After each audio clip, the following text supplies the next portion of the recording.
जी बिल्कुल, पाकपतन की सब तहसील नूरपुर और गिरदोनवा के देहातों में बिजली की बदतरीन लोड शेडिंग का सिलसिला जारी। लोड शेडिंग की वजह से वर्कशॉप और मार्केटों का काम ठप होकर रह गया। शॉर्टफॉल की वजह से शहरियों को शदीद मुश्किलात और मसाइल का सामना।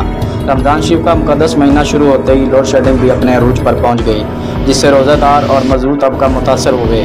छोटे बच्चे और रोज़ेदार गर्मी और हबस में निडाल होकर बीमार पड़ने लगे। गैर एलानिया लोड शेडिंग का दुरानिया 12 घंटे से तजावज़ कर गया। आवाम गुप अंधेरे में सहरी और अफ्तारी करने पर मजबूर, तो दूसरी तरफ वज़ू के लिए पानी की अदम दस्तियाबी की वजह से नमाज नवाफल और तरावी में भी दुश्वारी का सामना।